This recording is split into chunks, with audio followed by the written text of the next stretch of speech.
자, 우리 오늘 말씀은 누가복음 7장 말씀을 연이어서 계속해서 보도록 하겠습니다. 우리 요한복음을 보면 요한복음의 1장은 요한복음 전체를 다루고 있는 서문의 역할을 감당하고 있습니다. 그 요한복음 1장인 이제 전체 요한복음을 압축해서 한번 보여주는 것이죠. 그 중에서도 요한복음 1장 우리가 12절부터 14절까지를 한번 보면 이렇게 나옵니다. 말씀을 한번 찾아서 보시면 좋을 것 같습니다. 요한복음 1장 12절부터 14절까지 말씀을 한번 보시죠. 그 요한복음 1장 12절에 보면 이렇게 나오죠. 영접하는 자 곧 그 이름을 믿는 자들에게는 하나님의 자녀가 되는 권세를 주셨으니 13절 이는 혈통으로나 육정으로나 사람의 뜻으로 나지 아니하고 오직 하나님께로부터 난 자들이다 라고 이렇게 이야기를 합니다. 요한복음 1장을 보면 처음에 이제 예수님이 어떤 분이신가에 대해서 쭉 이제 언급을 하고 난 다음에 중간에 이제 핵심적인 구절로 이 12절부터 14절까지 말씀을 이야기를 합니다. 그래서 거기 보면 12절부터 13절까지는 하나의 내용을 다루고 있는데 무슨 내용을 다루고 있냐면 바로 하나님의 사람, 하나님의 사람들, 이제 하나님의 백성은 어떤 사람들이 바로 하나님의 백성인가를 다루고 있습니다. 그래서 여기서 보면 하나님의 백성은 어떤 사람들이 바로 하나님의 자녀가 되느냐라고 이렇게 언급을 하고 있는지를 보면 이렇게 나온다는 거죠. 12절에 보면 영접하는 자 곧 그 이름을 믿는 자들이다 라고 이야기를 하는 것입니다. 그리고는 그것이 어떤 혈통으로나 육정으로나 되는 것이 아니다 라고 언급을 하고 있는 것이죠. 그러니까 우리가 생각할 때에 하나님의 백성이 되는 것은 당시의 유대인의 사고방식에 의하면 지금 사도 요한이 이렇게 얘기를 하는 것은 굉장히 파격적인 이야기를 하는 것이죠. 왜냐하면 당시의 유대인들은 어떻게 하면 하나님의 백성이 되는가, 누가 하나님의 백성인가 라는 주제에 대해서 굉장히 깊은 관심을 가졌습니다. 그리고 그 주제에 대해서 답을 무엇이라고 자기들 나름대로 내렸냐 하면 바로 우리 유대인들, 아브라함의 자손인 바로 우리들이야말로 누구의 자녀냐면 하나님의 자녀이다 라고 생각을 했다는 것입니다. 그래서 유대인들은 어떤 일말의 의심을 품지 않았어요. 우리가 하나님의 자녀인 것이 당연하지. 그리고 당연히 혈통적으로 이방에 속한 이방인들은 하나님의 자녀가 아니다 라고 생각을 했다는 것이죠. 그렇지만 사도 요한은 그런 일반적인 유대인의 관념을 뒤집어 엎어버리는 이야기를 하고 있는 것입니다. 누가 하나님의 자녀냐? 바로 이 땅에 오신 예수 그리스도를 믿는 사람, 그를 영접하는 사람이야말로 하나님의 자녀다라고 이야기를 하고 있다는 것이죠. 그리고 그것은 어떤 혈통, 육정으로 말미암아 되는 것이 아니라는 것입니다. 유대인들이 생각하듯이 혈통으로 말미암아 하나님의 자녀가 되는 것, 혈통으로 말미암아 하나님의 백성이 되는 것이 아니라 바로 하나님이 보내신 예수 그리스도, 그 독생자를 믿는 믿음으로 말미암아 하나님의 자녀가 되는 것이다 라는 것이죠. 바로 이것이 복음서가 관통하여 우리에게 가르쳐주고자 하는 중요한 교훈이고 또 우리 성경이 우리에게 가르치고자 하는 중요한 메시지가 되는 것입니다. 그래서 여러분 이 하나의 메시지, 결국 믿음으로 말미암아 하나님의 자녀가 된다는 사실을 가르쳐주고 이것을 압축하여서 자세하게 논하고 있는 것이 바로 무엇이냐면 여러분이 익히 잘 아는 바 우리 로마서와 갈라디아서 같은 바로 이신칭의의 복음을 가르치는 서신서들이 바로 이런 내용들을 가르치고 있다고 하는 것입니다. 자, 그 다음에 14절 말씀을 보면 뭐라고 얘기가 나옵니까? 말씀이 육신이 되어 우리 가운데 거하심에 우리가 그의 영광을 보니 아버지의 독생자의 영광이요 은혜와 진리가 충만하더라 라고 이야기를 합니다. 자, 여기서는 12절 13절 바로 앞에서의 두 절에서는 무엇을 얘기했냐면 하나님의 백성은 어떤 사람인가 라는 질문에 대한 답을 하고 있다고 한다면 14절에는 어떤 질문에 답을 하고 있냐면 예수님은 과연 누구신가 라는 것에 대해서 답을 내리고 있다고 하는 것입니다. 그러면 예수님은 누구이십니까? 14절에 이야기하듯이 바로 그분은 태초부터 계셨던 로고스, 곧 말씀이시고 그분이 친히 육신이 되셔서 사람이 되셔서 이 땅에 오신 바로 하나님의 본체이시요 그리고 그의 영광과 은혜와 진리를 드러내시는 바로 하나님의 독생자이시다라고 이야기를 하고 있는 것입니다. 자, 그러면 사도 요한이 요한복음을 전체 압축하는 과정 가운데서 12절과 14절까지의 말씀을 통해서 언급하고자 한 내용은 바로 우리 모든 그리스도인들에게 알아야 할, 우리 그리스도인들이 알아야 할 아주 중요한 내용이기 때문에 이 중앙에 이것을 압축하여 우리에게 설명을 하고 있는 것이겠죠. 결국 두 가지를 설명하고 있다는 것입니다. 무엇입니까? 하나님의 백성은 누군가? 라는 것에 대한 질문. 그 다음에 정말 하나님의 독생자 예수 그리스도는 누구이신가에 대한 답을 내리고 있는 것을 우리가 볼 수 있다라고 하는 것입니다. 오늘 우리가 살펴보게 될 누가복음도 동일한 구조와 동일한 형식 안에서 맥락으로 이어져 있다는 것을 우리가 볼 수 있습니다. 우리 오늘 본문으로 한번 돌아가 보세요. 그러면 누가복음 7장이지 않습니까? 그러면 이 7장을 우리가 살펴볼 때는 이 7장의 앞뒤 문맥을 따라서 우리가 7장을 보아야 될 것입니다. 그러니까 7장에 드러나는 오늘 우리가 방금 읽었던 본문은 언뜻 보면 그냥 두 가지의 사건을 그냥 연이어 조합한 것처럼 보입니다. 우리가 너무나 잘 아는 백부장이 자신의 사랑하는 종을 예수님께 부탁하여 낫게 하는 그 장면이고, 또 하나는 나인성 과부의 아들이 살아나는 장면입니다.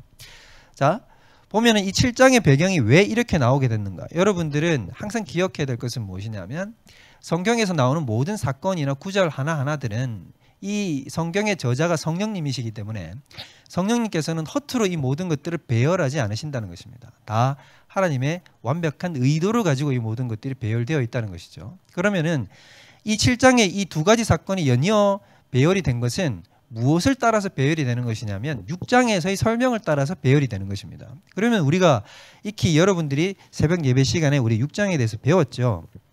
그러면 여러분 6장 12절부터 한번 잠깐 보세요. 6장 12절을 보면 예수님께서 12제자들을 세우시는 장면이 등장을 합니다. 예수님께서 밤을 새워서 기도를 하시고 철야를 하신 다음에 친히 12사도들, 12제자를 세우세요. 그리고 12제자를 세운 다음에 바로 이어지는 강론이 무엇이냐면 우리가 지난 시간에 계속해서 살펴보았던 바로 평지수훈이라고 불리는, 그러니까 우리가 마태복음에서는 산상수훈이라고 불리는 그 내용과 동일한 내용의 예수님의 설교 내용이 쭉 나오게 됩니다. 그럼 여러분 이것은 무엇이냐면 이렇게 얘기를 하는 거예요. 결국 예수님이 12제자를 세워놓고 제자들에게 무엇을 가르친 거냐면 제자란 바로 이런 사람이다. 제자가 쫓아가야 할 제자도는 바로 이런 것이다 라고 가르친 것이 우리가 흔히 아는 산상수훈의 내용이 바로 그 내용이라는 것입니다. 자, 우리가 이미 여러분들 마태복음 강해 설교를 통해서 이것을 잘 아실 것입니다. 그래서 쭉 나왔던 내용이 49절까지 이어지는 것입니다. 이것이 바로 이제 마태복음의 산상수훈이 압축되어 있는 것, 그리고 그것을 누가 버전으로 나온 것이 바로 평지수훈이 되는 것이죠. 그러면 그리스도의 제자, 예수님이 제자를 세우시고 그리스도의 제자는 이런 사람이다 라고 언급을 하신 다음에 7장에 바로 오늘 두 사건이 등장을 한다는 것입니다. 그러면 여러분 잘 보세요. 오늘 7장의 그런 맥락 안에서 7장의 첫 번째 사건을 보게 되면 백부장 사건이죠. 백부장이 자기의 병든 종을 낫게 하고 싶어서 예수님께 사람을 보내어 치유하는 사건이 등장을 합니다. 근데 백부장이 익히 우리가 잘 알다시피 예수님이 자기 집에 들어오는 것을 감당하지 못하겠다고 이야기를 하죠. 여기서 이렇게 이야기하는 것은 무엇 때문이냐면 백부장은 예수님이야말로 질병과 그다음에 온 세상을 완전히 주관하고 계시는 신적 주관자라는 사실을 믿고 있었다는 하는 것입니다. 그렇기 때문에 예수님 저희 집안에 감히 들어오는 것을 제가 감당하지 못하겠습니다. 그냥 말씀만 하십시오. 말씀만 하셔도 저는 치유될 줄 다 알고 있습니다. 왜냐하면 예수님이야말로 온 세상의 주관자이시기 때문입니다. 저는 그것을 믿습니다 라는 신앙의 고백을 한 것입니다. 그렇게 하니까 예수님이 굉장히 놀라시죠. 예수님이 놀라셔서 내가 이스라엘 가운데서도 이만한 믿음을 보지 못하였다라고 칭찬을 하십니다. 동일한 본문인 요것과 동일한 사건을 언급하는 게 어디 나오냐면 마태복음 8장에 등장을 합니다. 마태복음 8장에는 예수님이 또 무엇이라고 말씀을 하시냐면 이렇게 얘기를 하십니다. 나중에 동서남북 사방에서 나와서 많은 백성들이 아브라함과 이삭과 야곱과 함께 앉아서 천국 백성이 될 텐데 그때 본 백성들은 울며 이를 갈미 있으리라 라고 이야기를 하시는 것입니다. 자, 그러면 예수님께서 오늘 이 말씀을 통해서 우리에게 하시고자 하는 말씀은 무엇입니까? 앞에서 이미 하나님의 제자들, 예수님의 제자는 어떤 사람인가를 언급하고 나서 오늘 이 백부장의 사건이 등장하는 것은 결국 하나의 구체적인 예시를 들어서 설명하고 있다는 것입니다. 하나님의 백성은 누구라는 것입니까? 예수 그리스도를 믿는 사람이라는 거죠. 그러니까 여러분 당시의 사람들은 이렇게 생각했다는 것입니다. 하나님의 백성은 어떤 사람이 하나님의 백성인가? 혈통적으로 내가 아브라함의 자손이면 내는 하나님의 백성이지 라고 생각했고, 아니면 이방인이라고 생각했다는 것입니다. 그게 아니라는 것이죠. 예수님의 제자, 곧 하나님의 백성, 하나님이 택하여 부르신 사람들은 어떤 사람이냐면 예수 그리스도를 믿는 사람이라는 것입니다. 그것이 바로 하나님의 백성이 되는 것입니다. 여러분, 바로 그래서 우리 여기 앉아있는 우리 모든 한 사람 한 사람이 어떻게 하나님의 백성이 된 것입니까? 우리 모두가 다 하나님의 백성이잖아요. 예배 드리고 있는 이 시간, 이 자리에 나와 있는 모든 사람들이 왜 우리가 이 자리에 나와서 하나님 앞에 예배 드리고 있는 것입니까? 우리가 하나님의 백성이니까요. 여러분은 어떻게 하나님의 백성이 되셨습니까? 우리가 예수 그리스도를 믿었기 때문인 것입니다. 예수 그리스도를 구주라고 고백하고 예수 그리스도께서 온 세상의 주관자이심을 믿고 고백했기 때문에 우리는 바로 하나님의 자녀가 된 것입니다. 여러분, 그러므로 그 이전에는 하나님의 자녀가 되는 것이 혈통과 육정에 갇혀 있었다고 한다면, 이제는 예수 그리스도의 참된 복음의 계시로 말미암아서 누구나 예수 그리스도를 믿는 믿음으로 하나님의 백성이 되는 권세를 주셨다는 것입니다. 그래서 오늘 이 백부장도 여러분 바로 유대인들이 보기에는 이방인이요, 저 외부인이라는 것입니다. 나그네에 불과한 것이죠. 감히 하나님의 백성 안으로 들어올 수 없는 사람입니다. 이 백부장은 유대인들이 사랑하고 좋아하는 사람이에요. 회당도 지어주고 유대인을 사랑했던 사람이지만 그렇다고 유대인이 될 수는 없었습니다. 하나님의 백성이 될 수는 없는 거예요. 아무리 사랑해도 하나님의 백성 바깥에 있던 사람이죠. 근데 오늘 예수님은 뭐라 그랬냐면 이스라엘 가운데서도 이런 만한 믿음은 없다라고 얘기하셨단 말이에요.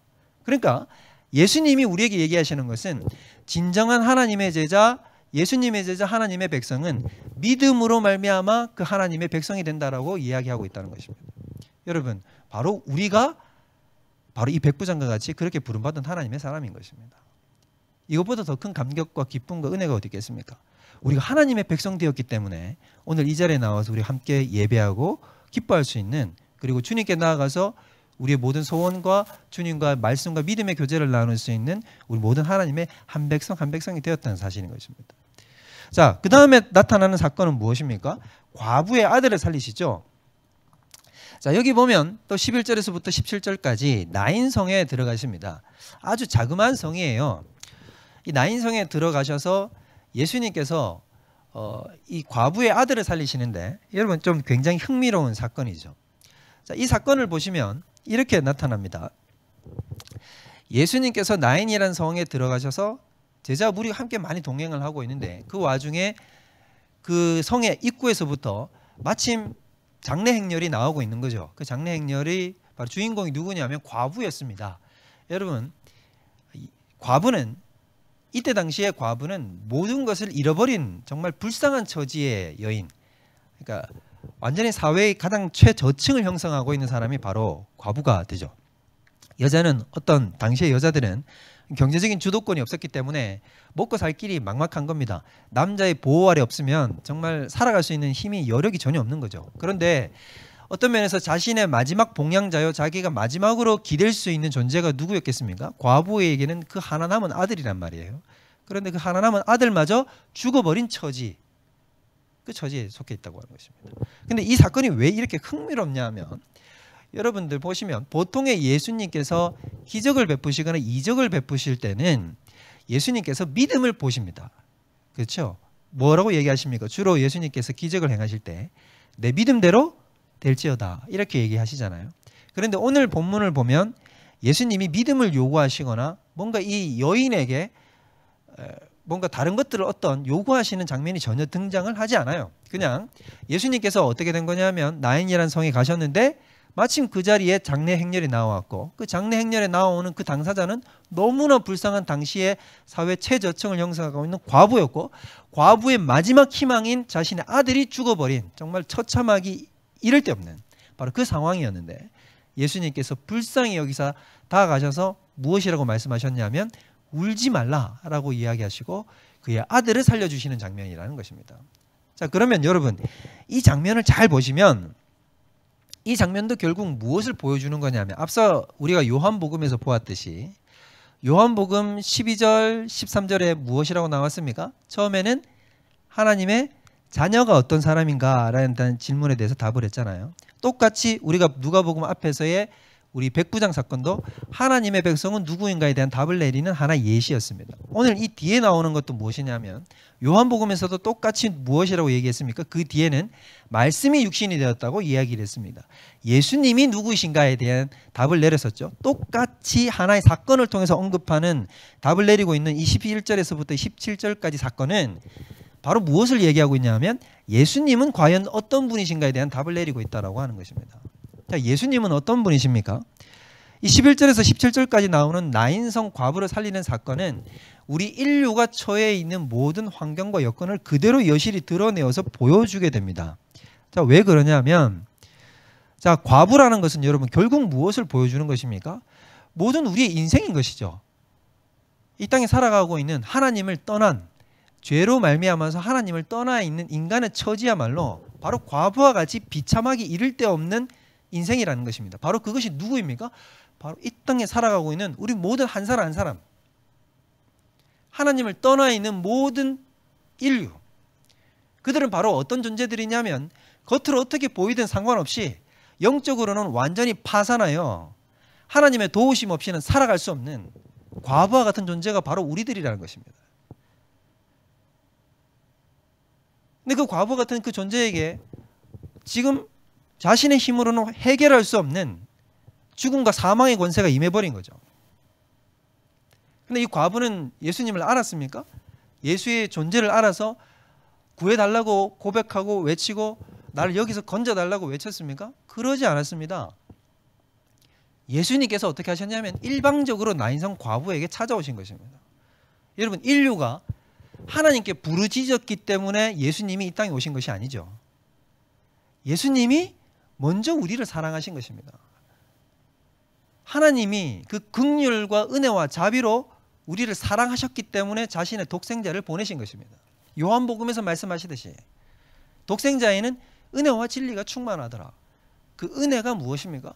하나님이 우리를 불쌍히 여기시고 긍휼히 여기시는 것입니다. 하나님께서 인간을 향하여 자신이 지은 그 인간을 향하여 너무나 애통하시고 고통하시고 그들을 긍휼히 여기셨기 때문에 자신의 독생자를 친히 보내시어 우리를 구원해 주신 것이죠. 오늘 이 나인성 과부에게 예수님은 일방적으로 찾아오셔서 그 과부에게 무엇을 요구하신 것이 아니라 예수님의 능력으로 그의 아들을 살리셔서 사망의 권세에서 생명의 권세로 옮겨 나가시고 그에게 일방적인 구원을 베풀어 주셨다는 것입니다. 여러분, 예수님이 우리에게 찾아오신 것이 바로 그렇지 않습니까? 여러분 한 분 한 분 스스로 한번 생각해 보십시오. 여러분이 어떻게 예수님을 만나셨습니까? 여러분이 먼저 예수님을 구하셨나요? 여러분이 먼저 예수님을 알아서 예수님의 존재에 대해서 깨달아서 예수님께 다가가서 예수님 저에게 찾아오세요 이렇게 말씀드렸나요? 여러분, 그렇게 예수님을 만나는 사람이 없습니다. 어떻게 보면 겉으로는 그런 식으로 예수님을 만나는 것처럼 보여도 누가 먼저 알았습니까? 내가 예수님을 먼저 안 것이 아니라 예수님이 우리를 먼저 하셨고 예수님이 먼저 우리에게 찾아오셨고 예수님이 고통하고 신음하고 죄로 말미암아 사망의 고통과 쇠사슬 아래 갇혀있는 우리에게 찾아오셔서 우리를 일방적으로 믿음을 허락하시고 건져주신 것입니다.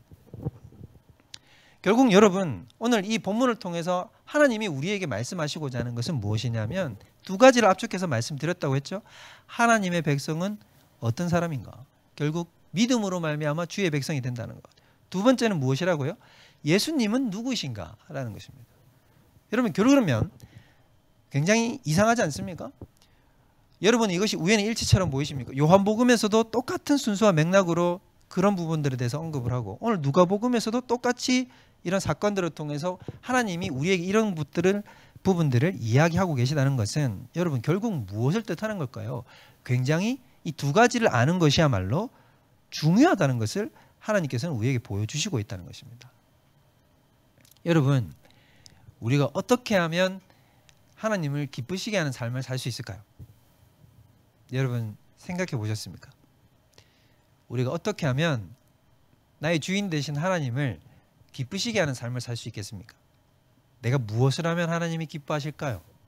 새벽에 나와서 이렇게 자리를 지키고 예배 드리는 것 하나님 기뻐하시죠. 우리가 정말 하나님이 보시기에 선한 일들을 행하면 하나님이 기뻐하실 것입니다. 근데 여러분 한번 곰곰이 잘 생각해 보십시오. 내가 무엇을 하면 하나님이 정말 기뻐하실까요?